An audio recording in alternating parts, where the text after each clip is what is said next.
Hi everyone, happy Wisdom Wednesday. I wanted to share with you this fun little mask that I have, courtesy of some great people that drop these off for us that volunteer over at the House of Peace. Adds a little bit of fun to our day as we're trying to keep safe and continue to serve the poor. And I have to say, before anything else, thank you so much for all of the prayers that you guys have offered for us as we continue to serve in these really essential services of food pantry for the community here in Milwaukee. All of us over at House of Peace are so grateful for your prayers, and please keep them up as well. It's not an easy job, but I know I personally, and I think all of my brothers as well, are really grateful to be able to be doing something during this crazy time to be able to serve those in need. So thank you again for that. I wanted to talk a little bit today with you about discernment. Discernment is such an ongoing process, and I figured now that so many of you have so much more time during quarantine to really just sit in the silence and pray, that it might be a wise time to talk about discernment.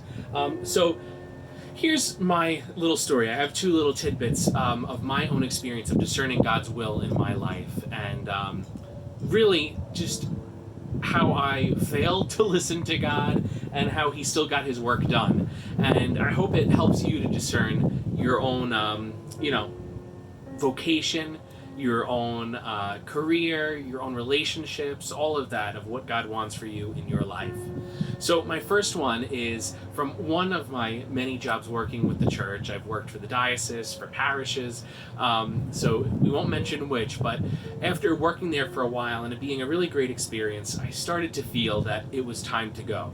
Different signs pointed to it, and that, I felt that it was God saying, okay, time to move on, scoot.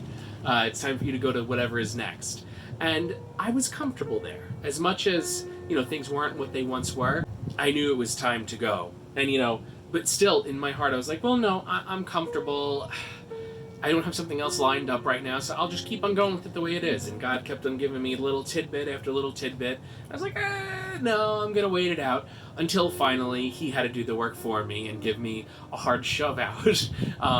And it was a thing that our schedules weren't lining up anymore between me and the office.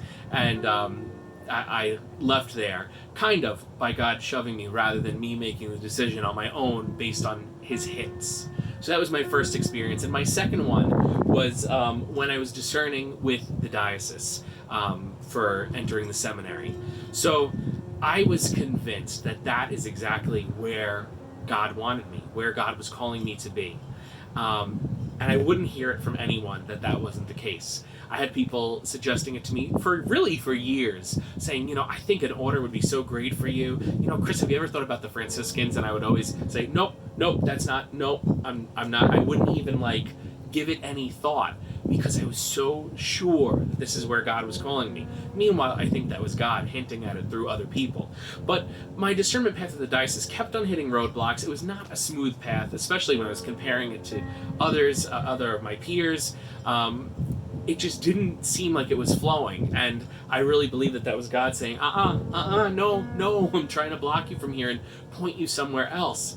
But I wouldn't listen. So again, it took an extraordinary event for me to get on the path that I'm on now. It took for me having a talk with someone in the diocese and them saying, Chris, it's not going to happen with this diocese. If you think you have a vocation, go look somewhere else.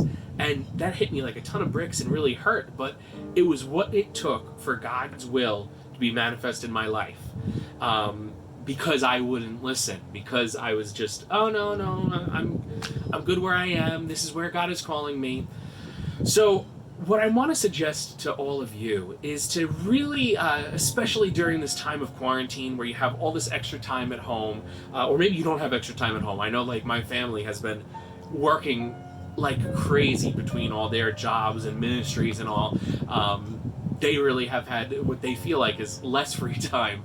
But if you find yourself having some more free time and you're unsure about where God is calling you, or maybe you think you're sure, but you need a second look at it, I would suggest that you take some time in quiet prayer, just listening to God, and maybe taking that second option that you don't necessarily think you're called to, and put it into consideration. So for me, I was, no, it's just the diocese. I won't look at religious orders. I won't look at the Capuchins. That's it. That's just the way it is. If I had opened myself up to that and said, okay, I really do think I'm called to the diocese, but let me stay completely open to religious orders, to Franciscans, then I think maybe I would have seen that maybe that was right for me. Because as soon as I started this journey with the Capuchins, I felt a sense of peace so much greater than anything I had ever experienced before in any of my jobs, in any of my ministries, in when I was in the seminary with the diocese, all of that. I had levels of peace in all of those, but nothing like what I've experienced here. So what I would suggest is keep doing what you're doing, stay open to where you think God is calling you now, because that might very well be it. But open yourself up to something else too. Say, hey, maybe this relationship, maybe this vocation path, maybe even like this hobby or something else that God might be calling you to use your gifts in. It might not be what you are expecting. So open yourself up to it, sit with it for a while, say, how would my life be if I was doing this, and explore it.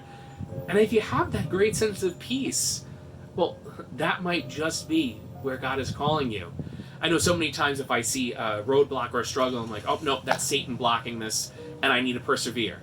Which sometimes is the case. But if you're praying through this and you're getting that sense of peace, I'm pretty confident that's where God is calling you. So have some great prayer this week. Listen to God. And if there's anything that we can ever do for you, to pray for you, to guide you through anything, please reach out to Elizabeth and I. We'd love to journey with you in prayer. And other than that, we'll see you next week. I'm praying for all of you. And please, like I said in the beginning, I'm so grateful for your prayers for us. Please keep them up. And hopefully in the next coming weeks, we can have a little introducing of the postulants to all of you. I know that'll be a fun Wisdom Wednesday, so you can get a little taste of our life. All right, God bless you all. See you next week. Bye-bye.